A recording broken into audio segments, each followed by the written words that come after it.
ένας εκατομμυριούχος σε κόμμα και μια κόρη υπό τη φροντίδα μιας άγνωστης. Ξυπνά, αλλά όλα γύρω του είναι πολύ διαφορετικά. Παραπληγικός, αντιμετωπίζει το μυστήριο της γυναίκας που τον έσωσε. Ποια είναι αυτή και γιατί φρόντισε ό,τι αγαπούσε περισσότερο? Αν σας τράβηξε το ενδιαφέρον αυτή η ιστορία, εγγραφείτε στο κανάλι μας, μην ξεχάσετε να πατήσετε «Μου αρέσει» σε αυτό το βίντεο και πείτε «Μας από ποια πόλη μας παρακολουθείτε?» Συνεχίζουμε δυναμικά. Λέλιος ανέτειλε πάνω από την Αθήνα, ρίχνοντας τις πρώτες ακτίνες του στο γυάλινο κτίριο όπου ο Αλέξανδρος Καραγιάννης διήθυνε την αυτοκρατορία του. Τα δάχτυλά του χόρευαν πάνω στο πληκτρολόγιο, ενώ οι αριθμοί και τα γραφήματα γέμιζαν την οθόνη του υπολογιστή του. «Κύριε Καραγιάννη, η κόρη σας είναι στη γραμμή», ανήγγειλε η γραμματέας του μέσω του ενδοεπικοινωνιακού συστήματος. Αλέξανδρος έριξε μια ματιά στο ρολόι του. 8:45 πέλημα από εσύ. Η Σοφία, η 7χρονη κόρη του, θα έπρεπε να είναι στο σχολείο. «Πες της ότι θα την πάρω αργότερα», απάντησε, επιστρέφοντας στην οικονομική ανάλυση που απαιτούσε την προσοχή του. Στο σπίτι, η Σοφία κρατούσε το τηλέφωνο, τα μάτια της γεμάτα απογοήτευση. Η θεία της, Ελένη, της χάιδεψε τα μαλλιά. «Ο μπαμπάς σου είναι πολύ απασχολημένος τώρα, αγάπη μου. Έλα, πρέπει να ετοιμαστείς για το σχολείο». Βροχή χτυπούσε τα τζάμια του γραφείου, αλλά ο Αλέξανδρος μόλις που την πρόσεχε. Το μυαλό του ήταν βυθισμένο στις στρατηγικές εξαγοράς και τις διεθνείς συμφωνίες. Η εταιρεία του είχε ξεπεράσει κάθε προσδοκία και το όνομά του ήταν συνώνυμο της επιτυχίας. Αργότερα εκείνο το πρωί, η Ελένη έφερε τη Σοφία στο γραφείο του. Η μικρή φορούσε το αγαπημένο της κίτρινο φόρεμα, κρατώντας μια ζωγραφιά που είχε κάνει για τον πατέρα της. «Μπαμπά, κοίτα τι ζωγράφισα για σένα», είπε η Σοφία, προσπαθώντας να τραβήξει την προσοχή του. Αλέξανδρος μόλις που σήκωσε το βλέμμα του. «Πολύ ωραίο, αγάπη μου. Τώρα πρέπει να δουλέψω. Θα τα πούμε το βράδυ». Σοφία άφησε τη ζωγραφιά στην άκρη του γραφείου του και ακολούθησε τη θεία της έξω. Στο πρόσωπό της καθρεφτιζόταν η απογοήτευση που είχε γίνει πια καθημερινή συντροφιά της. Το απόγευμα η βροχή είχε δυναμώσει. Ο Αλέξανδρος ετοιμαζόταν να φύγει για μια σημαντική συνάντηση. Καθώς κατέβαινε με το ασανσέρ, το κινητό του χτύπησε. Ήταν η Σοφία. «Μπαμπά, θα έρθει στη σχολική γιορτή μου αύριο». «Λυπάμαι, γλυκιά μου, αλλά έχω μια πολύ σημαντική συνάντηση στο εξωτερικό. Θα σου φέρω όμως ένα ωραίο δώρο». Σιωπή στην άλλη άκρη της γραμμής ήταν πιο ηχηρή από οποιαδήποτε λέξη. Ο Αλέξανδρος ένιωσε ένα μικρό τσίμπημα ενοχής, αλλά το απόθυσε γρήγορα. Η δουλειά του ήταν αυτή που τους εξασφάλιζε την πολυτελή ζωή που είχαν.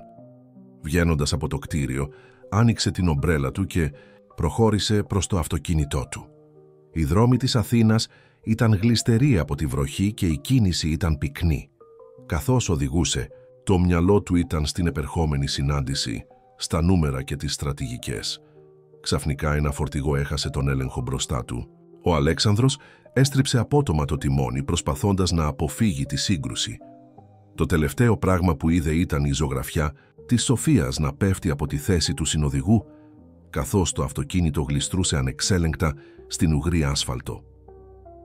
4 μένες αργότερα, στο νοσοκομείο Ευαγγελισμός, μια νεαρή γυναίκα με μακριά καστανά μαλλιά καθόταν σε ένα μικρό δωμάτιο γεμάτο παιδικές ζωγραφιές. Και Μαρίνα Ανδρέου, εθελόντρια παιδαγωγός, δίδασκε σε μια ομάδα παιδιών πώς να φτιάχνουν οριγκάμι. «Και τώρα διπλώνουμε έτσι», έδειχνε με υπομονή όταν παρατήρησε ένα μικρό κορίτσι να κάθεται μόνο του στη γωνία. Ήταν η Σοφία Καραγιάννη, που είχε περάσει αμέτρητες ώρες στο νοσοκομείο από τη μέρα του ατυχήματος του πατέρα της. Μαρίνα πλησίασε αργά τη Σοφία. «Θέλεις να φτιάξουμε μαζί ένα γερανό», της πρότεινε με ζεστή φωνή. Σοφία σήκωσε τα μάτια της διστακτικά. «Δεν ξέρω αν μπορώ». «Ή μπορούμε να μάθουμε», χαμογέλασε η Μαρίνα. «Ξέρεις, στην Ιαπωνία πιστεύουν ότι αν φτιάξεις 1000 χάρτινους γερανούς, η ευχή σου θα πραγματοποιηθεί». Για πρώτη φορά εδώ και μήνες, ένα μικρό χαμόγελο φώτισε το πρόσωπο της Σοφίας. «Αλήθεια». Στο διπλανό δωμάτιο, η Ελένη Καραγιάννη παρακολουθούσε τη σκηνή με ανάμεικτα συναισθήματα. Από τη μια ήταν ανακουφισμένη που η ανιψιά της έδειχνε σημάδια βελτίωσης, από την άλλη όμως Ένιωθε ένα είδος ζήλιας για την ευκολία με την οποία η Μαρίνα είχε καταφέρει να προσεγγίσει τη Σοφία. Καθώς οι μέρες περνούσαν, η Μαρίνα άρχισε να περνά όλο και περισσότερο χρόνο με τη Σοφία. Μαζί φύτεψαν σπόρους σε το πρώτο πράγμα που αντιλήφθηκε ο Αλέξανδρος ήταν ο ρυθμικός ήχος των μηχανημάτων. Τα βλέφαρά του ήταν βαριά, σαν να είχαν περάσει αιώνες από την τελευταία φορά που τα είχε ανοίξει. Χταν τελικά τα κατάφερε, το φως τον τύφλωσε στιγμιαία. «Γιατρέ», ξύπνησε. Φωνή της Ελένης αντίχησε στο δωμάτιο, γεμάτη συγκίνηση και ανακούφιση.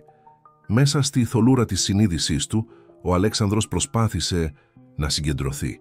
Το δωμάτιο ήταν γεμάτο ιατρικό προσωπικό, αλλά το βλέμμα του αναζητούσε μόνο ένα πρόσωπο. «Σοφία», ψιθύρισε με φωνή βραχνή από την αχρησία. «Κόρη σου είναι καλά», τον καθησύχασε η αδελφή του. «Θα τη δεις σύντομα». Οι γιατροί άρχισαν να τον εξετάζουν κάνοντας ερωτήσεις και ελέγχους. Ο Αλέξανδρος απαντούσε μηχανικά, αλλά κάτι δεν πήγαινε καλά. Προσπάθησε να κουνήσει τα πόδια του, αλλά δεν υπάκουαν στις εντολές του. «Τι συμβαίνει?» ρώτησε. Ο πανικός άρχισε να ανεβαίνει στη φωνή του. Νευροχειρουργός τον κοίταξε με σοβαρότητα. «Κύριε Καραγιάννη, το ατύχημα προκάλεσε σοβαρό τραυματισμό στη σπονδυλική στήλη. Αυτή τη στιγμή δεν μπορείτε να κινήσετε τα κάτω άκρά σας». Κόσμος του Αλέξανδρου σταμάτησε. Οι λέξεις του γιατρού αντιχούσαν στο μυαλό του σαν ένας εφιάλτης από τον οποίο δεν μπορούσε να ξυπνήσει. 4 μένες είχαν περάσει, του είπαν. 4 μένες από τη ζωή της κόρης του, χαμένη για πάντα. «Θέλω να δω τη Σοφία», είπε με φωνή που έτρεμε ελαφρά. Η Λένη δίστασε. «Αλέξανδρε, πρέπει να ξέρεις, η Σοφία έχει αλλάξει. Πέρασε δύσκολους μένες, αλλά ευτυχώς βρήκε ανθρώπους που τη βοήθησαν». Προτού προλάβει να ρωτήσει περισσότερα, άκουσε τη φωνή της κόρης του από την πόρτα. «Μπαμπά».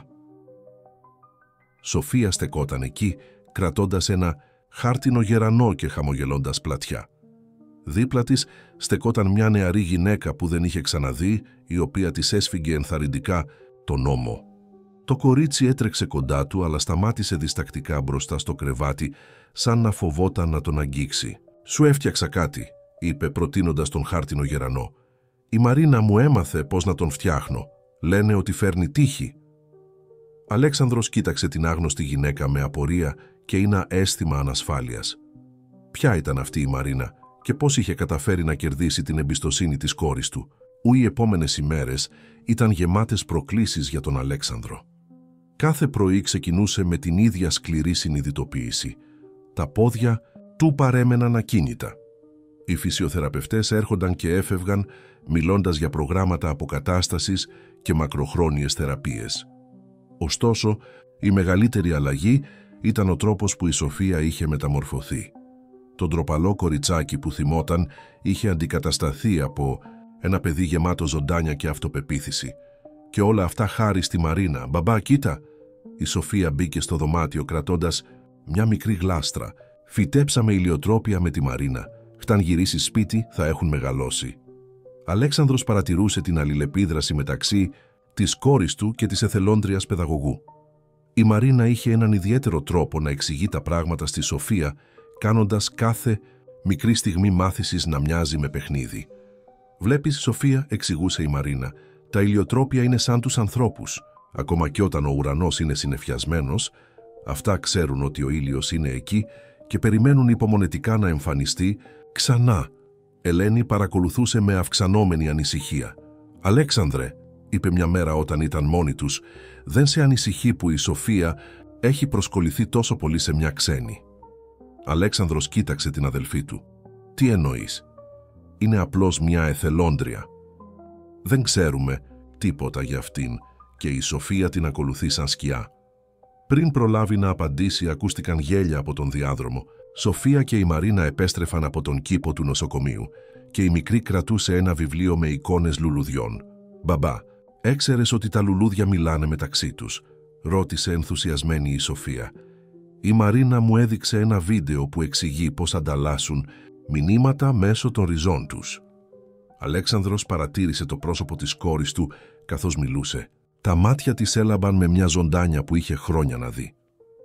Πρώτη συνεδρία φυσιοθεραπείας του Αλέξανδρου ήταν μια οδυνηρή, ουπενθύμηση της νέας του πραγματικότητας. Ο Δοκτώρ Νικολάου, ένας έμπειρος φυσιοθεραπευτής, εξηγούσε με υπομονή το πρόγραμμα αποκατάστασης. «Θα είναι μια μακρά διαδικασία, κύριε Καραγιάννη», είπε ο γιατρός. «Αλλά με σκληρή δουλειά και επιμονή μπορούμε να πετύχουμε σημαντική βελτίωση».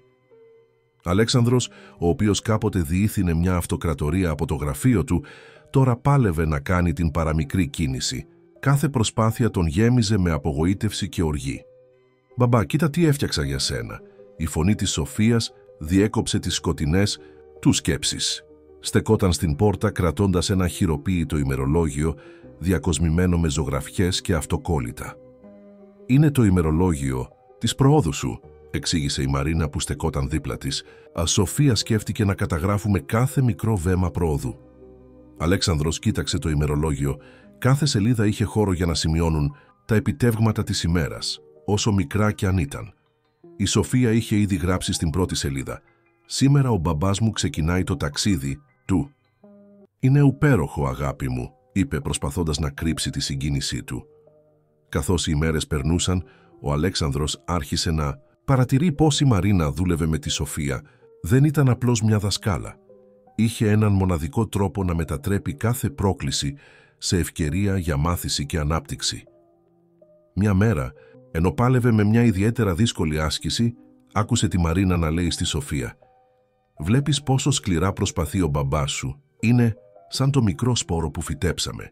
Χρειάζεται χρόνο και υπομονή, αλλά κάθε μέρα γίνεται λίγο πιο δυνατός». Παρομοίωση τον έκανε να σκεφτεί. Πόσες φορές στη ζωή του είχε απαιτήσει άμεσα αποτελέσματα, χωρίς να δώσει χρόνο στα πράγματα να αναπτυχθούν φυσικά. Ένα απόγευμα, μετά από μια ιδιαίτερα εξαντλητική συνεδρία, η Σοφία του διάβασε μια ιστορία που είχε γράψει με τη βοήθεια της Μαρίνας. Ήταν για έναν πεταλούδα που έπρεπε να μάθει να πετάει ξανά μετά από ένα ατύχημα. «Πεταλούδα δεν τα παράτησε», διάβαζε η Σοφία, γιατί έξερε ότι κάθε προσπάθεια την έκανε πιο δυνατή. Αλέξανδρος κοίταξε την κόρη του και τη Μαρίνα που καθόταν διακριτικά στη γωνία του δωματίου. Για πρώτη φορά άρχισε να αισθάνεται ότι ίσως αυτή η ξένη δεν ήταν απλώς μια εθελόντρια, αλλά ένα δώρο που είχε στείλει η μοίρα στην οικογένειά του. Ελένη Καραγιάννη περπατούσε ανήσυχα στον διάδρομο του νοσοκομείου, περιμένοντας τη Μαρίνα να τελειώσει τη συνεδρία της με τη Σοφία. Είχε έρθει η ώρα για μια σοβαρή συζήτηση. «Δεσποινής Ανδρέου», την σταμάτησε μόλις βγήκε από το δωμάτιο, «θα μπορούσα να σας μιλήσω για λίγο». Μαρίνα ένευσε καταφατικά, ακολουθώντας την Ελένη σε έναν ήσυχο χώρο. Το πρόσωπό της διατηρούσε την ερεμία του παρά την ένταση που ήταν εμφανής στη στάση της Ελένης. «Είμαι ευθεία άνθρωπος», ξεκίνησε η Ελένη. «Θέλω να ξέρω ποιες είναι οι προθέσεις σας με την οικογένειά μας». «Οι προθέσεις μου», η Μαρίνα έμεινε έρεμη. «Είμαι εδώ για να βοηθήσω τη Σοφία να διαχειριστεί αυτή τη δύσκολη περίοδο». «Και πώς ξέρω ότι δεν ενδιαφέρεστε για την περιουσία του αδελφού μου?» Η Ελένη έριξε την ερώτηση σαν βόμβα. Μαρίνα χαμογέλασε με κατανόηση. «Κυρία Καραγιάννη, καταλαβαίνω την ανησυχία σας, αλλά αν είχα ενδιαφερθεί για τα χρήματα, θα είχα επιλέξει διαφορετική καριέρα από το να είμαι εθελόντρια παιδαγωγός». Τσέλεσνη την παρατήρησε προσεκτικά. «Η Σοφία έχει προσκοληθεί πολύ σε εσάς. Τι θα γίνει όταν φύγετε?» «Δεν σκοπεύω να φύγω απότομα», απάντησε η Μαρίνα. «Ο στόχος μου είναι να βοηθήσω τη Σοφία να αποκτήσει την αυτοπεποίθηση και τα εργαλεία που χρειάζεται για να αντιμετωπίσει τις προκλήσεις της ζωής. Και ο αδελφός μου, ήχο δέει πως σας κοιτάζει». Μαρίνα κοκκίνησε ελαφρά. «Ο κύριος Καραγιάννης περνάει μια δύσκολη περίοδο προσαρμογές. Ο ρόλος μου είναι να βοηθήσω την οικογένειά του να διαχειριστεί αυτή την κατάσταση». Εκείνη τη στιγμή ακούστηκε η φωνή της Σοφίας από τον διάδρομο. «Θεία Ελένη, κοίτα τι ζωγράφισα». Μικρή έτρεξε προς το μέρος τους κρατώντας μια ζωγραφιά που απεικόνιζε την οικογένειά της. Τον πατέρα της, τη θεία της, τον εαυτό της και τη Μαρίνα. Όλους μαζί σε ημέρα της επιστροφής στο σπίτι έφτασε με ανάμεικτα συναισθήματα. Ο Αλέξανδρος καθόταν στην καινούρια του αναπηρική καρέκλα, παρατηρώντας την ομάδα τεχνικών να κάνει τις τελευταίες προσαρμογές στην έπαυλη. «Ήλα είναι έτοιμα, κύριε Καραγιάννη», ανακοίνωσε ο επικεφαλής της ομάδας. «Έχουμε εγκαταστήσει ράμπες, ανελκυστήρες και ειδικό εξοπλισμό σε όλους τους χώρους. Σοφία στεκόταν δίπλα του, κρατώντας το χέρι της Μαρίνας. «Μπαμπά, περίμενε να δεις τι ετοίμασα για σένα». Καθώς η καρέκλα του κινήθηκε προς την είσοδο, ο Αλέξανδρος ένιωσε ένα σφίξιμο στο στήθος. Αυτό το σπίτι, κάποτε σύμβολο της επιτυχίας του, τώρα του φαινόταν ξένο και απόμακρο. Μπαίνοντας στο σαλόνι, όμως, έμεινε έκπληκτος. Το ψυχρό και επίσημο δωμάτιο είχε μεταμορφωθεί.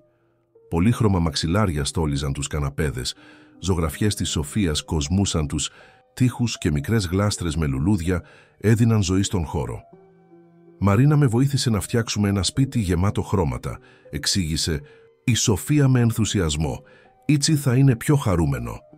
Η Ελένη, που παρακολουθούσε τη σκηνή, παρατήρησε με έκπληξη πως οι αλλαγές δεν ήταν μόνο επιφανειακές. Ούπερχε μια ζεστασιά στην ατμόσφαιρα που έλειπε για χρόνια. «Έχω κι άλλη έκπληξη», φώναξε η Σοφία τραβώντας τον πατέρα της προς την κουζίνα. Εκεί ένα τραπέζι ήταν στρωμένο με απλό αλλά καλέσθητο τρόπο. Στο κέντρο του ένα μπολ με φρεσκοκομμένα λουλούδια, από τον κήπο έδινε χρώμα. «Μαγειρέψαμε μαζί με τη Μαρίνα», είπε περήφανα η Σοφία. «Είναι συνταγή της γιαγιάς, μουσακάς». Αλέξανδρος κοίταξε τη Μαρίνα με έκπληξη. «Πώς?» «Σοφία, βρεκέ το παλιό τετράδιο συνταγών της μητέρας σας», εξήγησε η Μαρίνα με απλότητα. «Σκεφτήκαμε ότι θα ήταν ωραίο να φέρουμε πίσω κάποιες οικογενειακές παραδόσεις». Καθώς κάθισαν όλοι μαζί στο τραπέζι, ο Αλέξανδρος συνειδητοποίησε ότι δεν θυμόταν πότε ήταν η τελευταία φορά που είχαν φάει όλοι μαζί, σαν οικογένεια. Πάντα ούπερχαν επαγγελματικά δείπνα, συναντήσεις, υποχρεώσεις. Οι πρώτες εβδομάδες στο σπίτι έφεραν μια νέα ρουτίνα. Κάθε πρωί ο φυσιοθεραπευτής ερχόταν για τη συνεδρία του Αλέξανδρου, ενώ η Σοφία και η Μαρίνα ασχολούνταν με τον κήπο που είχαν αρχίσει να δημιουργούν. «Κοίτα μπαμπάν», φώναξε η Σοφία ένα πρωί, «τα πρώτα μας ηλιοτρόπια άνοιξαν». Αλέξανδρος κοίταξε από το παράθυρο του δωματίου ασκήσεων. Πράγματι, μια σειρά από λαμπερά κίτρινα λουλούδια είχαν στραφεί προς τον πρωινό ήλιο. «Είναι σαν εσένα», είπε η Μαρίνα που στεκόταν δίπλα στη Σοφία. «Κάθε μέρα γυρίζουν προς το φως, όσο δύσκολη κι αν είναι η μέρα». Αλέξανδρος παρατήρησε πως η Μαρίνα είχε έναν μοναδικό τρόπο να βρίσκει μαθήματα ζωής στα πιο απλά πράγματα. Ακόμη και η Ελένη, που αρχικά ήταν επιφυλακτική, είχε αρχίσει να απολαμβάνει τις στιγμές που περνούσαν όλοι μαζί. Ένα απόγευμα, ενώ η Σοφία έκανε τα μαθήματά της, ο Αλέξανδρος βρήκε τη Μαρίνα στον κήπο. «Πώς το κάνετε?» τη ρώτησε. «Τι εννοείτε?» αποκρίθηκε εκείνη, σηκώνοντας το βλέμμα της από τα λουλούδια. «Πώς καταφέρνετε να βλέπετε την ομορφιά σε όλα, να βρίσκετε ελπίδα ακόμη και στις πιο σκοτεινές στιγμές?» Μαρίνα χαμογέλασε γλυκά. «Ίσως επειδή ξέρω ότι η ομορφιά υπάρχει παντού, αρκεί να είμαστε πρόθυμοι να τη δούμε. Πώς εσείς με τη Σοφία έχετε χάσει τόσες στιγμές μαζί της, αλλά αντί να θρηνείτε για αυτές, μπορείτε να επικεντρωθείτε στις στιγμές που έχετε μπροστά σας». Αλέξανδρος ένιωσε ένα κύμα συγκίνησης. «Είστε εκπληκτικοί με τη Σοφία. Της έχετε δώσει κάτι που εγώ δεν μπόρεσα ποτέ να της δώσω». «Λάθος», είπε η Μαρίνα σταθερά. «Της έχετε δώσει το πιο σημαντικό, την αγάπη σας. Απλώς τώρα μαθαίνετε να την εκφράζετε με διαφορετικούς τρόπους». Καθώς το φθινόπωρο έδινε τη θέση του στο χειμώνα, η έπαυλη των Καραγιάννη συνέχιζε τη μεταμόρφωσή της. Το παλιό γραφείο του Αλέξανδρου, κάποτε γεμάτο με επιχειρηματικά έγγραφα και οικονομικές αναφορές, είχε μετατραπεί σε ένα ζεστό χώρο μελέτης και δημιουργίας. «Μπαμπά, κοίτα τι ζωγράφισα σήμερα». Η Σοφία μπήκε τρέχοντας στο δωμάτιο, κρατώντας ένα χαρτί με πολύχρωμα λουλούδια. Αλέξανδρος, που τώρα μπορούσε να κινεί την καρέκλα του με μεγαλύτερη ευκολία, γύρισε να δει τη ζωγραφιά της κόρης του. «Είναι υπέροχη. Θα την βάλουμε δίπλα στις άλλες στον τόιχο». «Όχι, αυτή είναι για το νέο μας project», απάντησε η Σοφία με μυστήριο στη φωνή της. Μαρίνα, που καθόταν στο παράθυρο διορθώνοντας κάποιες εργασίες, χαμογέλασε. «Θέλεις να του πούμε?» Σοφία έγνεψε, ενθουσιασμένη. «Σκεφτήκαμε να φτιάξουμε ένα βιβλίο. Θα έχει ιστορίες και ζωγραφιές για παιδιά που περνούν δύσκολες στιγμές, όπως εγώ». Αλέξανδρος ένιωσε ένα σφίξιμο στην καρδιά. κόρη του, που κάποτε δυσκολευόταν να εκφράσει τα συναισθήματά της, τώρα ήθελε να βοηθήσει άλλα παιδιά. «Και ξέρεις κάτι άλλο», συνέχισε η Σοφία. «Η Μαρίνα λέει ότι μπορούμε να το χαρίσουμε στο νοσοκομείο για να το διαβάζουν τα παιδιά εκεί». Εκείνη τη στιγμή η Ελένη μπήκε στο δωμάτιο κρατώντας ένα δίσκο με ζεστή σοκολάτα. Τον τελευταίο καιρό είχε αρχίσει να απολαμβάνει αυτές τις ήσυχες οικογενειακές στιγμές. «Άκουσα για βιβλίο», ρώτησε μοιράζοντας τις σκούπες. «Ναι, θεία, θα είναι το καλύτερο βιβλίο στον κόσμο», απάντησε η Σοφία, παίρνοντας μια γουλιά από τη σοκολάτα της. Αλέξανδρος παρατήρησε πως η αδελφή του είχε αλλάξει. Το αυστηρό της πρόσωπο είχε μαλακώσει και πλέον περνούσε περισσότερο χρόνο με την οικογένεια παρά στις κοινωνικές της υποχρεώσεις. «Ξέρετε», είπε η Ελένη καθώς καθόταν μαζί τους, «σκεφτόμουν να χρησιμοποιήσουμε μέρος της βεράντας για ένα μικρό θερμοκήπιο. Θα μπορούσε να είναι ένας χώρος όπου τα παιδιά θα μαθαίνουν για τη φύση». Μαρίνα την κοίταξε με έκπληξη και χαρά. Ήταν η πρώτη φορά που η Ελένη πρότεινε κάτι που θα έφερνε περισσότερα παιδιά στο σπίτι. Ένα πρωινό με έντονη βροχή, ο Αλέξανδρος καθόταν στο γραφείο του μελετώντας κάποια έγγραφα της εταιρείας του. Για πρώτη φορά μετά από μήνες είχε αρχίσει να σκέφτεται πώς θα μπορούσε να χρησιμοποιήσει τους πόρους του για κάτι περισσότερο από την απλή συσσόρευση κέρδους. «Μπορώ να μπω?» Η φωνή της Μαρίνας τον έβγαλε από τις σκέψεις του. «Φυσικά», αποκρίθηκε παρατηρώντας πώς κρατούσε έναν φάκελο. «Συγγνώμη που σας διακόπτω», είπε εκείνη, «αλλά ήθελα να σας δείξω κάτι». Άνοιξε τον φάκελο και άπλωσε μερικές φωτογραφίες στο γραφείο του. «Αυτές είναι από το πρόγραμμα εθελοντισμού στο νοσοκομείο. Υπάρχουν τόσα παιδιά που θα μπορούσαν να ωφεληθούν από ένα πιο οργανωμένο πρόγραμμα υποστήριξης». Αλέξανδρος κοίταξε τις φωτογραφίες. Παιδιά σε αναπηρικά καροτσάκια, παιδιά με χαμόγελα παρά τις δυσκολίες τους, παιδιά που έπαιζαν και μάθαιναν παρά τις αντιξοότητες. «Τι ακριβώς προτείνετε?» ρώτησε, αν και είχε ήδη μια ιδέα. «Σκεφτόμουν», η Μαρίνα δίστασε για μια στιγμή, «τι θα λέγατε για τη δημιουργία ενός ιδρύματος. Ένα μέρος όπου θα μπορούσαν να έρχονται παιδιά για θεραπευτικές δραστηριότητες, εκπαίδευση και υποστήριξη». Και Αλέξανδρος ένιωσε ένα κύμα ενθουσιασμού να τον πλημμυρίζει. «Συνεχίστε». «Θα μπορούσαμε να χρησιμοποιήσουμε μέρος της έπαυλης. Το θερμοκήπιο που πρότεινε η Ελένη θα μπορούσε να είναι μόνο η αρχή. Φανταστείτε έναν χώρο όπου τα παιδιά θα μπορούσαν να μάθουν, να παίξουν, να θεραπευτούν και να νιώσουν ότι ανήκουν κάπου», συμπλήρωσε ο Αλέξανδρος, σκεπτόμενος πόσο είχε αλλάξει η ζωή της Σοφίας χάρη στην παρουσία της Μαρίνας. «Ακριβώς». Τα μάτια της Μαρίνας έλαμψαν. «Και δεν θα είναι μόνο για τα παιδιά.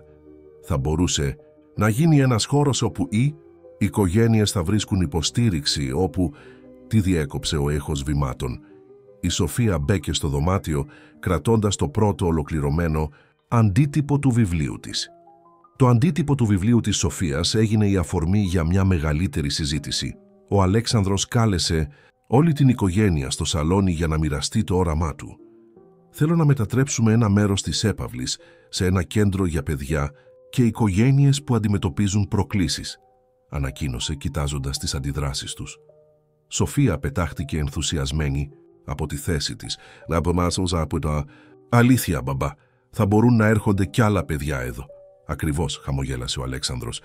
«Και το βιβλίο σου θα είναι η αρχή αυτής της προσπάθειας». Ελένη, που κάποτε θα είχε αντιδράσει αρνητικά σε μια τέτοια ιδέα, τώρα έδειχνε ενδιαφέρον. «Θα μπορούσαμε να χρησιμοποιήσουμε τη δυτική πτέρυγα. Είναι αρκετά μεγάλη και έχει ιούκολη πρόσβαση στον κήπο. Και το θερμοκήπιο που σχεδιάζουμε θα μπορούσε να γίνει μέρος του εκπαιδευτικού προγράμματος», πρόσθεσε η Μαρίνα. Αλέξανδρος ένευσε. «Σκέφτομαι να δημιουργήσω ένα ίδρυμα. Θα διαθέσω μέρος των μετοχών της εταιρείας για τη χρηματοδότησή του». «Και εγώ θα μπορώ να βοηθήσω», ρώτησε η Σοφία. «Θέλω να διδάξω στα άλλα παιδιά πώς να φτιάχνουν οριγκάμι και να ζωγραφίζουν». «Φυσικά και θα βοηθήσεις», της είπε η Μαρίνα. «Είσαι ήδη μια εξαιρετική δασκάλα». Συζήτηση συνεχίστηκε μέχρι αργά, με όλους να μοιράζονται ιδέες και όνειρα για το μέλλον του Ιδρύματος. Ο Αλέξανδρος παρατηρούσε την οικογένειά του με περηφάνεια, τραγωδία που είχαν βιώσει, τους είχε οδηγήσει σε ένα νέο σκοπό, μια νέα αποστολή. «Ξέρετε», είπε η Ελένη ξαφνικά, «ίσως θα έπρεπε να υιοθετήσω κι εγώ ένα κατοικίδιο. Ένα σκυλάκι ίσως. Τα παιδιά αγαπούν τα ζώα και η θεραπεία με ζώα είναι πολύ αποτελεσματική». Λι γύρισαν να την κοιτάξουν έκπληκτοι. Ελένη, που πάντα ήταν τόσο τυπική και επιφυλακτική, τώρα σκεφτόταν να προσθέσει ένα τετράποδο μέλος στην οικογένεια. Λίγες μέρες αργότερα η Ελένη επέστρεψε στην έπαυλη με μια μικρή χρυσόξανθη σκυλίτσα. Η Λούνα, όπως την ονόμασε η Σοφία, ήταν ένα αδέσποτο που είχε βρει καταφύγιο σε ένα τοπικό καταφύγιο ζώων. «Είναι τέλεια», φώναξε η Σοφία καθώς η σκυλίτσα της έγλυφε το πρόσωπο. «Θα είναι η καλύτερη θεραπεύτρια για τα παιδιά στο ίδρυμα». Μαρίνα παρατήρησε πως η Ελένη φορούσε τζιν και απλό πουλόβερ, ένα στυλ που δεν είχε ξαναδεί πάνω της. «Πήγατε εθελόντρια στο καταφύγιο?» «Ναι», παραδέχτηκε η Ελένη με ένα ντροπαλό χαμόγελο. «Είναι περίεργο, αλλά νιώθω πως βρέκα κάτι που έψαχνα χρόνια. Ένα σκοπό ίσως». Ο Αλέξανδρος, που παρακολουθούσε τη σκηνή, ένιωσε μια βαθιά ευγνωμοσύνη. Η αδελφή του, που πάντα ήταν τόσο προσκολλημένη στην εικόνα και την κοινωνική θέση, είχε ανακαλύψει μια νέα πλευρά του εαυτού της. «Μα, ξέρεις», είπε στη Μαρίνα αργότερα εκείνο το βράδυ, όταν έμειναν μόνοι τους στον κήπο, «όλα αυτά οφείλονται σε σένα». «Σε μένα», απόρρισε εκείνη. «Ναι, ήφερες τη ζωή πίσω σε αυτό το σπίτι. Γδίξες στη Σοφία πώς μπορεί να είναι δυνατή, στην Ελένη πώς μπορεί να είναι τρυφερή και σε μένα...» Σταμάτησε ψάχνοντας τις σωστές λέξεις. «Σε σας τι?» ρώτησε η Μαρίνα με μια απαλή φωνή. «Μου έδειξες πως η πραγματική επιτυχία δεν μετριέται σε τραπεζικούς λογαριασμούς και επιχειρηματικές συμφωνίες. Μετριέται στα χαμόγελα, στις στιγμές αγάπης, στην ικανότητα να κάνεις τη ζωή των άλλων καλύτερη». Μαρίνα τον κοίταξε με συγκίνηση. «Κύριε Καραγιάννη, Αλέξανδρε», τη διόρθωσε απαλά. «Νομίζω πως μετά από όλα αυτά μπορούμε να χρησιμοποιούμε τα μικρά μας ονόματα». Η είδηση για τη δημιουργία του Ιδρύματος έφτασε γρήγορα στα αυτιά του επιχειρηματικού κόσμου. Ένα πρωινό, ο Αλέξανδρος βρέθηκε αντιμέτωπος με το διοικητικό συμβούλιο της εταιρείας. «Το άτομο είναι παράλογο», φώναξε ο Στέφανος Μαυρίδης, ένας από τους παλαιότερους συνεργάτες του. «Θέλεις να διαθέσεις το 30% των μετοχών σου για ένα φιλανθρωπικό ίδρυμα». Αλέξανδρος κοίταξε τα πρόσωπα γύρω από το τραπέζι. Κάποτε αυτοί οι άνθρωποι ήταν όλος του ο κόσμος. Τώρα έβλεπε πόσο περιορισμένο ήταν το όραμά τους. «Δεν είναι απλώς φιλανθρωπία», απάντησε έρεμα. «Είναι επένδυση στο μέλλον, στα παιδιά που θα γίνουν αύριο, οι ηγέτες, οι επιστήμονες, οι δάσκαλοι». «Αλλά οι μέτοχοι», άρχισε κάποιος άλλος. «Οι μέτοχοι θα δουν την εταιρεία να γίνεται πρωτοπόρος στην εταιρική κοινωνική ευθύνη», τον διέκοψε ο Αλέξανδρος. «Θα δημιουργήσουμε προγράμματα εκπαίδευσης. Θα προσφέρουμε ευκαιρίες σε νέους ανθρώπους. Θα χτίσουμε γέφυρες με την κοινωνία». Στο σπίτι, εν τω μεταξύ, η Σοφία και η Μαρίνα εργάζονταν πυρετωδώς για την προετοιμασία του χώρου. Η δυτική πτέρυγα είχε αρχίσει να μεταμορφώνεται. «Εδώ θα είναι η βιβλιοθήκη», εξηγούσε η Σοφία στη Λούνα που την ακολουθούσε παντού. «Και εδώ θα έχουμε ένα μεγάλο τραπέζι για ζωγραφική και χειροτεχνίες». Ελένη είχε αναλάβει τον συντονισμό των εργασιών, εκπλήσοντας όλους με τις οργανωτικές της ικανότητες. «Το θερμοκήπιο θα είναι έτοιμο σε 2 εβδομάδες», ανακοίνωσε μια μέρα, «και έχω βρει μια ομάδα ειδικών για τη θεραπεία με ζώα». Μαρίνα παρατηρούσε όλες αυτές τις αλλαγές με θαυμασμό. Μια οικογένεια που κάποτε ήταν προσκολλημένη στην επιφανειακή επιτυχία, τώρα αφιέρωνε όλη της την ενέργεια στη δημιουργία ενός χώρου αγάπης και θεραπείας. «Ξέρεις κάτι», της είπε ο Αλέξανδρος ένα απόγευμα, καθώς παρακολουθούσαν τη Σοφία να διαβάζει στη Λούνα. «Νομίζω πως επιτέλους καταλαβαίνω τι σημαίνει πραγματική ευτυχία». Το φθινόπωρο έδωσε τη θέση του στο χειμώνα και η έπαυλη των Καραγιάννη συνέχιζε τη μεταμόρφωσή της. Το θερμοκήπιο είχε ολοκληρωθεί. Ένας γυάλινος παράδεισος γεμάτος χρώματα και ζωή. «Δεν μπορώ να πιστέψω πως φύτρωσαν όλα», αναφώνησε η Σοφία, περιεργαζόμενη τα μικρά φυτά που είχαν φυτέψει μαζί με τη Μαρίνα πριν από εβδομάδες. «Βλέπεις», χαμογέλασε η Μαρίνα, «με υπομονή και φροντίδα όλα μπορούν να ανθίσουν». Αλέξανδρος, που τώρα μπορούσε να κάνει μερικά βήματα με τη βοήθεια ειδικών στηριγμάτων, παρατηρούσε την αλληλεπίδρασή τους. Η σχέση μεταξύ της κόρης του και της Μαρίνας είχε εξελιχθεί σε κάτι βαθύτερο από τη σχέση δασκάλας-μαθήτριας. Ελένη μπήκε στο θερμοκήπιο κρατώντας ένα φάκελο. «Έρθε η έγκριση για το Ίδρυμα», ανακοίνωσε ενθουσιασμένη. «Μπορούμε να ξεκινήσουμε επίσημα τα προγράμματα τον επόμενο μήνα». Λούνα, που τώρα ήταν επίσημα εκπαιδευμένη ως σκύλος θεραπείας, κούνησε χαρούμενα την ουρά της. «Και έχω κι άλλα νέα», συνέχισε η Ελένη. «Το νοσοκομείο θέλει να συνεργαστεί μαζί μας. Θα στέλνουν παιδιά για θεραπευτικές δραστηριότητες στο θερμοκήπιο και τον ΚΕΠΟ». Μαρίνα ένιωσε την καρδιά της να φτερουγίζει. Το όνειρό της να βοηθήσει περισσότερα παιδιά γινόταν πραγματικότητα. «Και δεν είναι μόνο αυτό», πρόσθεσε η Ελένη με ένα μυστηριώδες χαμόγελο. «Έλαβα μια πρόσκληση από ένα διεθνές συνέδριο για καινοτόμα προγράμματα κοινωνικής ευθύνης. Θέλουν να παρουσιάσουμε το μοντέλο «Μας μετούμας εμείς», ρώτησε έκπληκτη η Σοφία. «Ναι, εμείς», επιβεβαίωσε ο Αλέξανδρος. «Εσύ, η Μαρίνα, η θεία σου, εγώ, όλοι μαζί θα μοιραστούμε την ιστορία μας». Μαρίνα κοίταξε γύρω της στον χώρο που είχαν δημιουργήσει μαζί. Τα φυτά, τα χρώματα, η ζεστασιά, όλα αντανακλούσαν την αλλαγή που είχε συμβεί στις καρδιές τους. Μια απρόσμενη επιστολή έφτασε ένα πρωινό στην έπαυλη. Η Μαρίνα την κρατούσε στα χέρια της, διστάζοντας να την ανοίξει. Ο φάκελος έφερε το λογότυπο ενός διεθνούς εκπαιδευτικού οργανισμού. «Τι λέει?» ρώτησε η Σοφία που καθόταν δίπλα της στον ΚΕΠΟ. Μαρίνα διάβασε το γράμμα και έμεινε άφωνη. Της πρόσφεραν τη θέση της διευθύντριας σε ένα πρωτοποριακό εκπαιδευτικό πρόγραμμα στην Ελβετία. «Είναι μια επαγγελματική ευκαιρία», απάντησε διστακτικά. «Θα φύγεις». Τα μάτια της Σοφίας γέμισαν ανησυχία. «Όχι, αγάπη μου, δεν θα φύγω», της χαμογέλασε η Μαρίνα. «Η ζωή μου είναι εδώ τώρα». Αργότερα, εκείνο το απόγευμα, ο Αλέξανδρος βρήκε τη Μαρίνα στο θερμοκήπιο. Ποτίζοντας τα φυτά, προσπαθούσε να βάλει τις σκέψεις της σε τάξη. «Μαθα για την πρόταση», είπε έρεμα. «Σοφία σου είπε». «Ναι, είναι μια εξαιρετική ευκαιρία, Μαρίνα». «Το ξέρω», αποκρίθηκε εκείνη, «αλλά έχω βρει κάτι πολύ πιο σημαντικό εδώ». Ο Αλέξανδρος την πλησίασε, στηριζόμενος ελαφρά στο μπαστούνι του. «Και εγώ έχω κάτι να σου προτείνω», είπε, βγάζοντας ένα μικρό κουτί από την τσέπη του. Μαρίνα κράτησε την αναπνοή της, καθώς εκείνος άνοιγε το κουτί, αποκαλύπτοντας ένα μονόπετρο δαχτυλίδι με ένα μικρό σμαράγδι. «Δεν είναι τόσο εντυπωσιακό όσο θα περίμενε κανείς από έναν επιχειρηματία», χαμογέλασε ο Αλέξανδρος. «Αλλά νομίζω πως ταιριάζει περισσότερο με το πνεύμα της νέας μας ζωής». «Είναι τέλειο», ψιθύρισε η Μαρίνα. Τα μάτια της γυάλιζαν από συγκίνηση. «Μαρίνα», συνέχισε ο Αλέξανδρος, «μου έδειξες έναν καινούριο τρόπο να βλέπω τον κόσμο. Μου έδωσες πίσω την κόρη μου και την οικογένειά μου. Θα μου κάνεις την τιμή να γίνεις επίσημα μέρος αυτής της οικογένειας». Προτού προλάβει να απαντήσει, ακούστηκε ένας ενθουσιώδης ψίθυρος από την πόρτα του θερμοκηπίου. Η Σοφία και η Ελένη στέκονταν εκεί, με τη Λούνα να κουνάει χαρούμενα την ουρά της. Η είδηση του Αραβώνα διαδόθηκε γρήγορα.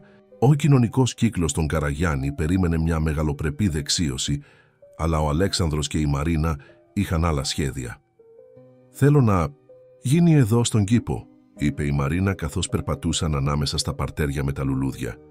«Με τα παιδιά από το πρόγραμμα, τις οικογένειές τους και πολλά ηλιοτρόπια», πρόσθεσε ενθουσιασμένη η Σοφία. Ελένη, που κάποτε θα είχε επιμείνει για μια κοσμική εκδήλωση σε πολυτελές ξενοδοχείο, τώρα έδειχνε ενθουσιασμένη με την ιδέα.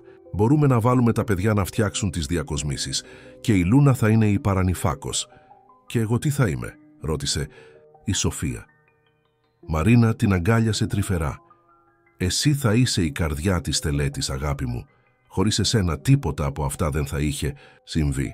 Το απόγευμα, καθώς η Σοφία έδειχνε στη Μαρίνα τα σχέδιά της για τη διακόσμηση, ο Αλέξανδρος παρατηρούσε τη σκηνή από το παράθυρο του γραφείου του. Ποτέ δεν είχε φανταστεί ότι μια τόσο δύσκολη περίοδος της ζωής του θα τον οδηγούσε σε τέτοια ευτυχία. «Ξέρεις», είπε η Ελένη που στεκόταν δίπλα του, «νομίζω πως η μητέρα μας θα ήταν πολύ περήφανη για όλα αυτά». «Πραγματικά?» ρώτησε ο Αλέξανδρος. «Ναι, πάντα έλεγε ότι η μεγαλύτερη επιτυχία είναι να χτίσεις μια ευτυχισμένη οικογένεια. Απλώς χρειάστηκε να περάσουμε από πολλά για να το καταλάβουμε. Λούνα γάβγισε χαρούμενα σαν να συμφωνούσε. Η Σοφία και η Μαρίνα σήκωσαν το βλέμμα τους και χαμογέλασαν στον Αλέξανδρο. «Αύριο έρχονται τα πρώτα παιδιά για το πρόγραμμα», είπε η Μαρίνα. «Θέλεις να τους διαβάσεις το βιβλίο σου, Σοφία?» «Ναι», απάντησε ενθουσιασμένη η μικρή. «Και μετά θα τους δείξω πώς να φτιάχνουν χάρτινους γερανούς. Πώς μου έδειξες εσύ όταν πρωτοσυναντηθήκαμε?» Το πρώτο πρωινό του προγράμματος ξεκίνησε με ενθουσιασμό. 5 παιδιά με τους γονείς τους περίμεναν στην είσοδο της έπαυλης, τα μάτια τους γεμάτα περιέργεια και προσμονή. «Καλώς έρθατε στο σπίτι της ελπίδας», τους καλωσόρισε η Σοφία, στεκόμενη περήφανα δίπλα στη Μαρίνα. Η Λούνα, φορώντας το ειδικό γυλαίκο θεραπευτικού σκύλου, κουνούσε φιλικά την ουρά της. «Είναι τόσο όμορφα», αναφώνησε ένα κοριτσάκι κοιτάζοντας τον κέπο με τα πολύχρωμα λουλούδια. Μαρίνα χαμογέλασε. «Θέλετε να δείτε το θερμοκήπιό μας? Έχουμε φυτέψει κάτι ξεχωριστό για τον καθένα σας». Καθώς η ομάδα προχωρούσε προς το θερμοκήπιο, ο Αλέξανδρος παρακολουθούσε από τη βεράντα. Κάθε παιδί είχε τη δική του ιστορία, τις δικές του προκλήσεις, ακριβώς όπως η Σοφία κάποτε. «Είναι συγκινητικό, δεν είναι?» Ελένη στάθηκε δίπλα του κρατώντας 2 φλιτζάνια καφέ. «Ποτέ δεν φανταζόμουν ότι αυτό το σπίτι θα γινόταν τόσο ζωντανό», παραδέχτηκε ο Αλέξανδρος. Στο θερμοκήπιο η Σοφία άρχισε να διαβάζει το βιβλίο της. Η ιστορία της για την πεταλούδα που έμαθε να πετάει ξανά κράτησε τα παιδιά καθυλωμένα. «Και εγώ θέλω να γράψω μια ιστορία», είπε ένα αγόρι με αναπηρικό καροτσάκι. «Φυσικά και μπορείς», ενθάρρυνε η Μαρίνα. «Ήλοι έχουμε μια ιστορία να πούμε». Μέρα κύλησε με δραστηριότητες, γέλια και νέες φιλίες. Τα παιδιά φύτεψαν τους δικούς τους σπόρους, έμαθαν να φτιάχνουν οριγκάμι και πέρασαν χρόνο με τη Λούνα. «Πότε μπορούμε να ξανάρθουμε?» ρώτησαν σχεδόν όλα τα παιδιά, καθώς ετοιμάζονταν να φύγουν. «Κάθε μέρα αν θέλετε», απάντησε η Μαρίνα. «Αυτό το σπίτι είναι ανοιχτό για όλους».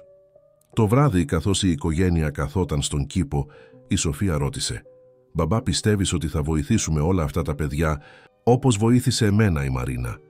Αλέξανδρος κοίταξε τη μέλουσα σύζυγό του με αγάπη. «Είμαι σίγουρος, αγάπη μου, γιατί τώρα ξέρουμε το πιο σημαντικό μυστικό».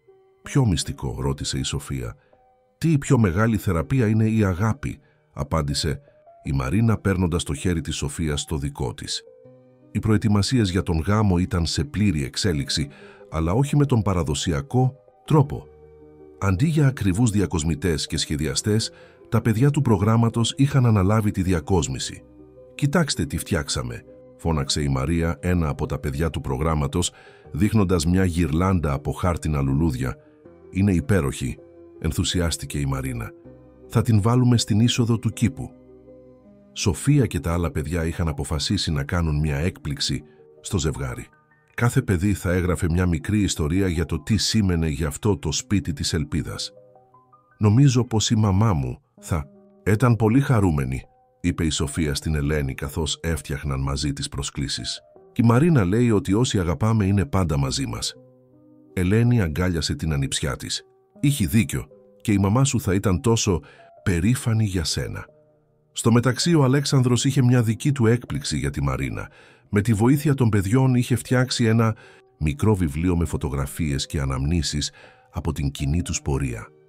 «Ξέρεις», είπε στη Σοφία καθώς έβαζαν τις τελευταίες φωτογραφίες, «η Μαρίνα δεν έσωσε μόνο εσένα, σώσε όλους μας». «Το ξέρω, μπαμπά», χαμογέλασε η Σοφία. «Μας έμαθε να βλέπουμε την ομορφιά σε όλα». Ένα απόγευμα, καθώς η Μαρίνα επέστρεφε από μια συνάντηση στο νοσοκομείο, βρήκε τον κήπο γεμάτο παιδιά να φυτεύουν ηλιοτρόπια. «Είναι για τον γάμο», εξήγησε ένα από τα παιδιά. «Θα ανθίσουν ακριβώς την ημέρα της τέλετης». Μαρίνα ένιωσε τα μάτια της να βουρκώνουν. Κάποτε είχε ονειρευτεί να κάνει τη διαφορά στη ζωή των παιδιών, αλλά ποτέ δεν είχε φανταστεί ότι θα έβρισκε μια ολόκληρη οικογένεια στην πορεία. Παραμονή του γάμου έφτασε με μια γλυκιά αναστάτωση στην έπαυλη. Τα ηλιοτρόπια είχαν ανθίσει ακριβώς όπως είχαν υπολογίσει τα παιδιά, στρέφοντας τα φωτεινά τους πρόσωπα προς τον ήλιο. «Είναι σαν να χαμογελούν», είπε η Σοφία περπατώντας ανάμεσα στα λουλούδια με τη Λούνα στο πλευρό της. Αλέξανδρος, που τώρα μπορούσε να περπατήσει με ελάχιστη βοήθεια, στεκόταν στη βεράντα παρατηρώντας τις τελευταίες προετοιμασίες. Οι καρέκλες είχαν τοποθετηθεί σε ημικύκλιο στον κήπο και κάθε μία ήταν διακοσμημένη με μια μοναδική ζωγραφιά από τα παιδιά. «Κύριε Καραγιάννη, ο μικρός Νίκος, ένα από τα παιδιά του προγράμματος, τον πλησίασε με ένα χαρτί στα χέρια του. Έγραψα κάτι για αύριο. Θα μπορούσα να το διαβάσω στην τελετή». Αλέξανδρος πήρε το χαρτί και διάβασε τα λόγια του μικρού. Ήταν μια απλή αλλά συγκινητική ιστορία για το πώς το σπίτι της ελπίδας του έδωσε το θάρρος να ονειρεύεται ξανά. «Φυσικά και θα το διαβάσεις», απάντησε με συγκίνηση. «Θα είναι τιμή μας». Στην κουζίνα η Ελένη και μια ομάδα εθελοντών ετοίμαζαν τα φαγητά για την επόμενη μέρα. Αντί για ένα πολυτελές catering, είχαν αποφασίσει να μαγειρέψουν οι ίδιοι, χρησιμοποιώντας λαχανικά από τον «Και έπω τους, θεία Ελένη», φώναξε η Σοφία μπαίνοντας στην κουζίνα. «Βρέκα το παλιό βιβλίο συνταγών της γιαγιάς. Μπορούμε να φτιάξουμε το αγαπημένο γλυκό της μαμάς». Ελένη σταμάτησε αυτό που έκανε και πήρε το βιβλίο στα χέρια της. «Είναι τέλεια ιδέα, αγάπη μου. Η μαμά σου θα είναι σίγουρα μαζί μας αύριο». Στο θερμοκήπιο, η Μαρίνα καθόταν μόνη της, διαβάζοντας τα γράμματα που είχαν γράψει τα παιδιά για αυτήν. Κάθε λέξη, κάθε ζωγραφιά, κάθε μικρή ιστορία ήταν μια υπενθύμηση του πόσο θαυματουργή μπορεί να είναι η αγάπη. «Σε βρέκα», η φωνή της Σοφίας τη διέκοψε από τις σκέψεις της. «Είχω κάτι για σένα». Μικρή της έδωσε ένα χειροποίητο βραχιόλι φτιαγμένο από πολύχρωμες χάντρες. «Το έφτιαξα μόνη μου, είναι για να το φορέσεις αύριο αν θέλεις». Το πρωινό του γάμου ξημέρωσε με έναν λαμπερό έλιο να χαϊδεύει τον κήπο της έπαυλης. Τα ηλιοτρόπια είχαν στραφεί προς το φως, δημιουργώντας ένα φυσικό χρυσό στεφάνι γύρω από τον χώρο της τέλετης. Σοφία, φορώντας ένα απλό λευκό φόρεμα στολισμένο με λουλούδια, από τον κήπό τους βοηθούσε τα άλλα παιδιά να τακτοποιήσουν τις τελευταίες λεπτομέρειες. Η Λούνα, με ένα μικρό στεφάνι από μαργαρίτες, στο λαιμό της την ακολουθούσε πιστά. «Είσαι έτοιμη?» ρώτησε η Ελένη τη Μαρίνα, που στεκόταν μπροστά στον καθρέφτη, φορώντας ένα απλό αλλά κομψό φόρεμα και το βραχιόλι της Σοφίας. «Περισσότερο από ποτέ», απάντησε εκείνη χαμογελώντας το είδωλό της. Στον κήπο οι καλεσμένοι είχαν αρχίσει να καταφθάνουν. Δεν ήταν η συνηθισμένη κοσμική συγκέντρωση που θα περίμενε κανείς σε έναν γάμο της οικογένειας Καραγιάννη. Ήταν οι οικογένειες των παιδιών του προγράμματος, το προσωπικό του νοσοκομείου, οι εθελοντές και όλοι όσοι είχαν γίνει μέρος αυτής της μεγάλης, ασυνήθιστης οικογένειας. Αλέξανδρος στεκόταν στην άκρη του διαδρόμου που είχαν δημιουργήσει τα παιδιά με ροδοπέταλα. Με τη βοήθεια ενός μπαστούνιου ήταν έτοιμος να περπατήσει μόνος του για πρώτη φορά μπροστά σε τόσο κόσμο. Ο μικρός Νίκος σηκώθηκε και διάβασε την ιστορία του, με φωνή που δυνάμωνε σταδιακά καθώς μιλούσε για το πώς το σπίτι της ελπίδας του έδειξε ότι κάθε εμπόδιο μπορεί να γίνει σκαλοπάτι. Και τότε η Μαρίνα εμφανίστηκε στην άκρη του κήπου με τη Σοφία να κρατάει το χέρι της. Μαζί περπάτησαν τον διάδρομο, συμβολίζοντας την ένωση όχι μόνο δύο ανθρώπων, αλλά μιας ολόκληρης κοινότητας που είχε μάθει να βλέπει την ομορφιά στις πιο απρόσμενες στιγμές.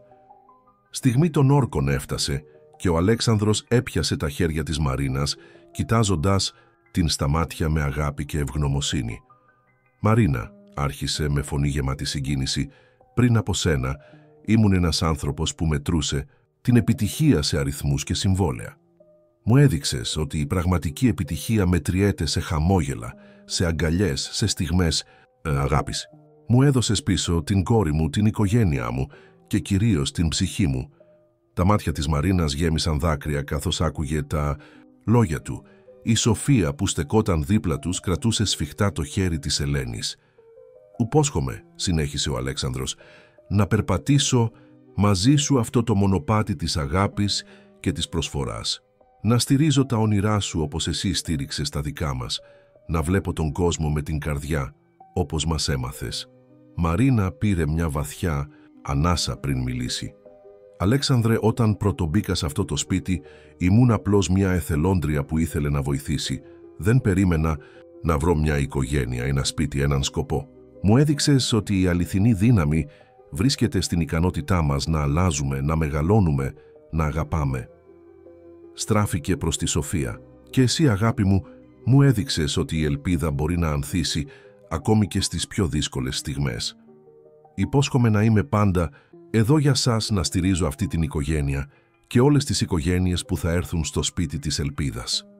Λούνα, σαν να καταλάβαινε τη σημασία της στιγμής, πλησίασε κρατώντας στο στόμα της ένα μικρό καλάθι με τα δαχτυλίδια.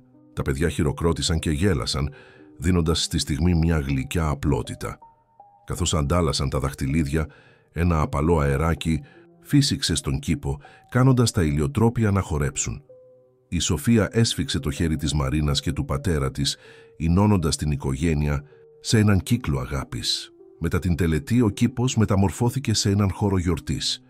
Τραπέζια γεμάτα σπιτικά φαγητά απλώνονταν κάτω από τα δέντρα και παντού ακούγονταν γέλια και χαρούμενες φωνές. «Ώρα για την έκπληξή μας», ανακοίνωσε η Σοφία, και όλα τα παιδιά συγκεντρώθηκαν γύρω από το νιόπαντρο ζευγάρι. Ένα-ένα, τα παιδιά άρχισαν να διαβάζουν τις ιστορίες τους. Ιστορίες για το πώς το σπίτι της ελπίδας είχε αλλάξει τη ζωή τους, για το πώς η Μαρίνα τους είχε διδάξει να πιστεύουν στον εαυτό τους, για το πώς ο Αλέξανδρος τους είχε δείξει ότι κάθε εμπόδιο μπορεί να ξεπεραστεί. «Και τώρα», είπε η Σοφία, «έχουμε ένα τραγούδι». Τα παιδιά στάθηκαν σε κύκλο και άρχισαν να τραγουδούν ένα τραγούδι που είχαν γράψει ειδικά για την περίσταση, με στίχους γεμάτους ελπίδα και αγάπη. Ελένη, που κάποτε θα είχε θεωρήσει μια τέτοια εκδήλωση υπερβολικά απλοϊκή, τώρα σκούπιζε διακριτικά τα δάκρυά της. Η Λούνα, καθισμένη δίπλα της, ακουμπούσε το κεφάλι της στο πόδι της με στοργή. «Ξέρεις κάτι», είπε η Ελένη στον αδελφό της αργότερα, «νομίζω πως επιτέλους καταλαβαίνω τι εννοούσε η μητέρα μας όταν έλεγε ότι η ευτυχία βρίσκεται στα απλά πράγματα». Καθώς το απόγευμα προχωρούσε, ο Αλέξανδρος και η Μαρίνα χόρεψαν τον πρωτό τους χορό στον κήπο, περιτριγυρισμένοι από τα παιδιά που χόρευαν μαζί τους. Δεν ήταν ένας επίσημος χορός, αλλά μια αυθόρμητη έκφραση χαράς. «Κοιτάξτε», φώναξε ξαφνικά ένα από τα παιδιά. Πάνω από τον κήπο, ένα διπλό ουράνιο τόξο είχε εμφανιστεί, σαν να ευλογούσε αυτή τη νέα αρχή. «Βλέπεις, μπαμπά», ψιθύρισε η Σοφία στον Αλέξανδρο, «η μαμά μας στέλνει το δικό της δώρο». Οι επόμενοι μήνες στο σπίτι της ελπίδας έφεραν ακόμη περισσότερες αλλαγές. Το όνομα του Ιδρύματος είχε αρχίσει να ακούγεται πέρα από τα σύνορα της πόλης και όλο και περισσότερες οικογένειες ζητούσαν βοήθεια. «Πρέπει να επεκτείνουμε το πρόγραμμα», είπε η Μαρίνα σε μια συνάντηση με την ομάδα. «Υπάρχουν τόσα παιδιά που χρειάζονται υποστήριξη». Αλέξανδρος, που τώρα περπατούσε σχεδόν χωρίς βοήθεια, έγνεψε καταφατικά. «Σκέφτομαι να αγοράσουμε το διπλανό οικόπεδο. Θα μπορούσε να γίνει ένας χώρος για περισσότερα εκπαιδευτικά προγράμματα». Σοφία, που παρακολουθούσε τη συζήτηση, σήκωσε ενθουσιασμένη το χέρι της. «Μπορώ να βοηθήσω. Έχω μια ιδέα για ένα πρόγραμμα όπου τα μεγαλύτερα παιδιά θα βοηθούν τα μικρότερα». Ελένη, που είχε αναλάβει τον συντονισμό των προγραμμάτων με τα ζώα, πρόσθεσε: «Και η Λούνα θα χρειαστεί βοήθεια. Σκέφτομαι να εκπαιδεύσουμε περισσότερους σκύλους θεραπείας». Το σχέδιο άρχισε να παίρνει μορφή. Ο Αλέξανδρος συνεργάστηκε με το Διοικητικό Συμβούλιο της εταιρείας του για να δημιουργήσει ένα πρόγραμμα υποτροφιών για παιδιά από ευάλωτες οικογένειες. «Δεν είναι μόνο φιλανθρωπία», εξήγησε στους μετόχους, «είναι επένδυση στο μέλλον. Αυτά τα παιδιά θα γίνουν οι ηγέτες του αύριο». Ένα απόγευμα, καθώς η Μαρίνα παρακολουθούσε τη Σοφία να διδάσκει σε μια ομάδα παιδιών πώς να φτιάχνουν οριγκάμι, συνειδητοποίησε πόσο είχε μεγαλώσει η μικρή. «Ξέρεις κάτι», της είπε αργότερα η Σοφία, «Ήταν μεγαλώσω, θέλω να γίνω σαν εσένα, να βοηθάω παιδιά να βρουν τη δύναμή τους». Μαρίνα την αγκάλιασε, συγκινημένη. «Εσύ ήδη το κάνεις αυτό, αγάπη μου, κάθε μέρα με κάθε σου πράξη». Στο θερμοκήπιο, τα ηλιοτρόπια συνέχιζαν να ανθίζουν, σύμβολο της συνεχούς ανάπτυξης και αναγέννησης. Και κάθε πρωί, όπως πάντα, γύριζαν τα πρόσωπά τους προς το φως, θυμίζοντας σε όλους ότι η ελπίδα είναι μια επιλογή που κάνουμε κάθε μέρα. Ένα χρόνο μετά τον γάμο, το σπίτι της ελπίδας είχε γίνει ένα πρότυπο κέντρο θεραπείας και εκπαίδευσης. Το διπλανό οικόπεδο είχε μεταμορφωθεί σε έναν χώρο γεμάτο ζωή και δημιουργικότητα. «Δες πόσο έχει αλλάξει το μέρος», είπε ο Αλέξανδρος στη Μαρίνα καθώς περπατούσαν στους διαδρόμους του νέου κτηρίου. «Και να σκεφτείς ότι όλα ξεκίνησαν από έναν χάρτινο γερανό». Σοφία, που τώρα ήταν υπεύθυνη για το πρόγραμμα καθοδήγησης των νέων παιδιών, είχε οργανώσει μια έκθεση με τα έργα των μαθητών της. Ζωγραφιές, κατασκευές και ιστορίες γέμιζαν τους τοίχους, κάθε μία αφηγούμενη μια διαφορετική διαδρομή από το σκοτάδι στο φως. Ελένη είχε επεκτείνει το πρόγραμμα θεραπείας με ζώα, προσθέτοντας και άλλα εκπαιδευμένα σκυλιά. Και Λούνα, πλέον η γιαγιά της ομάδας, βοηθούσε στην εκπαίδευση των νέων τετράποδων θεραπευτών. «Μαρίνα», φώναξε η Σοφία τρέχοντας προς το μέρος τους, «το βιβλίο μας τυπώθηκε». Στα χέρια της κρατούσε ένα βιβλίο με τίτλο «Το σπίτι της ελπίδας, ιστορίες αγάπης και θάρρους», μια συλλογή από ιστορίες γραμμένες από τα παιδιά του προγράμματος. «Θα το στείλουμε σε όλα τα νοσοκομεία και τα κέντρα αποκατάστασης», εξήγησε η Σοφία, «για να ξέρουν όλοι ότι πάντα υπάρχει ελπίδα». Αλέξανδρος κοίταξε την οικογένειά του με περηφάνεια. Η κόρη του είχε μεταμορφωθεί από ένα ντροπαλό κοριτσάκι σε μια δυναμική νέα που έδινε ελπίδα σε άλλους. Η αδελφή του είχε ανακαλύψει τη χαρά της προσφοράς. Και η Μαρίνα ήταν το φως που είχε φωτίσει τον δρόμο για όλους τους. «Ξέρετε τι σκέφτομαι», είπε η Μαρίνα. «Οι τι μερικές φορές τα πιο όμορφα δώρα έρχονται τυλιγμένα στις πιο δύσκολες προκλήσεις». Και καθώς στέκονταν εκεί, αγκαλιασμένοι, παρατηρούσαν τα παιδιά να παίζουν στον κήπο, τα ηλιοτρόπια να χορεύουν στο απογευματινό αεράκι και τη Λούνα να καθοδηγεί τους νέους τετράποδους βοηθούς, της το φθινόπωρο έφερε μαζί του μια σημαντική στιγμή για το σπίτι της ελπίδας. Το Διεθνές Συνέδριο για Καινοτόμα Προγράμματα Κοινωνικές Ευθύνης είχε επιλέξει το Ίδρυμα ως πρότυπο παγκόσμιας εμβέλειας. «Είναι η σειρά σου», είπε ο Αλέξανδρος στη Σοφία, καθώς στέκονταν στη σκηνή του συνεδρίου. Σοφία, με αυτοπεποίθηση που θα ήταν αδιανόητη μερικά χρόνια πριν, προχώρησε στο μικρόφωνο. Το σπίτι της ελπίδας ξεκίνησε από μια προσωπική ιστορία να άρχισε. Από ένα κορίτσι που έχασε το χαμόγελό του και μια γυναίκα που της έδειξε πώς να το ξαναβρει. Στο κοινό, η Μαρίνα και η Ελένη παρακολουθούσαν με συγκίνηση, καθώς η Σοφία μοιραζόταν την ιστορία τους. Δίπλα τους, εκπρόσωποι από διάφορες χώρες κρατούσαν σημειώσεις, εντυπωσιασμένοι από το μοντέλο του προγράμματος. «Σήμερα», συνέχισε η Σοφία, «το σπίτι της ελπίδας δεν είναι απλώς ένα κέντρο θεραπείας. Είναι μια απόδειξη ότι η αγάπη μπορεί να μεταμορφώσει τον πόνο σε δύναμη, την απώλεια σε σκοπό». Αλέξανδρος πήρε τον λόγο, μοιράζοντας το όραμά τους για την επέκταση του προγράμματος. «Κάθε πόλη χρειάζεται ένα σπίτι ελπίδας», είπε. «Έναν χώρο όπου τα παιδιά και οι οικογένειες μπορούν να βρουν τη δύναμη να ξεπεράσουν τις προκλήσεις τους». Μαρίνα μοιράστηκε την παιδαγωγική προσέγγιση του προγράμματος, εξηγώντας πως η τέχνη, η φύση και η αγάπη για τα ζώα μπορούν να γίνουν εργαλεία θεραπείας. Στο τέλος της παρουσίασης, πολλοί εκπρόσωποι άλλων χωρών ζήτησαν να συνεργαστούν με το σπίτι της ελπίδας, να μάθουν από την εμπειρία τους και να δημιουργήσουν παρόμοια προγράμματα. «Βλέπεις», είπε η Σοφία στη Μαρίνα καθώς επέστρεφαν σπίτι, «τώρα ο κύκλος της αγάπης μεγαλώνει, υπός τα ηλιοτρόπια μας που σκορπίζουν τους σπόρους τους στον ανέμο». Ένα έρεμο απόγευμα στον κήπο του σπιτιού της ελπίδας, ο Αλέξανδρος καθόταν σε ένα παγκάκι, παρατηρώντας τη ζωή που είχε ανθίσει γύρω του. Τα παιδιά έπαιζαν στο γρασίδι. Η Λούνα και οι άλλοι σκύλοι θεραπείας έτρεχαν χαρούμενοι και παντού ακούγονταν γέλια και φωνές γεμάτες ζωντάνια. Μαρίνα κάθισε δίπλα του κρατώντας 2 φλιτζάνια τσάι. «Σε τι σκέφτεσαι?» τον ρώτησε. «Σκέφτομαι πόσο παράξενα λειτουργεί η ζωή», απάντησε. «Κάποτε νόμιζα ότι η επιτυχία μετριέται σε αριθμούς και τίτλους. Τώρα ξέρω ότι μετριέται σε χαμόγελα και αγκαλιές». Σοφία πλησίασε, κρατώντας ένα καινούριο χάρτινο γερανό. «Κοιτάξτε, ήμαθα στη Μαρία πώς να τον φτιάχνει, όπως μου έδειξες εσύ, Μαρίνα». Ελένη, που καθόταν λίγο πιο πέρα με τη Λούνα, χαμογέλασε. «Ο κύκλος συνεχίζεται», είπε.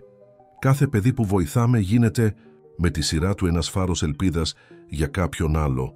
Το ηλιοβασίλεμα έβαφε τον ουρανό σε αποχρώσεις ροζ και χρυσού και τα ηλιοτρόπια έστρεφαν για τελευταία φορά τα πρόσωπά τους προς το φως. Αύριο θα ξεκινούσε μια καινούρια μέρα με νέες προκλήσεις και ευκαιρίες. «Ξέρετε τι», είπε η Σοφία, «νομίζω πως αυτό είναι το πραγματικό θαύμα. Όχι ότι αλλάξαμε, αλλά ότι μάθαμε να βλέπουμε την ομορφιά στις αλλαγές».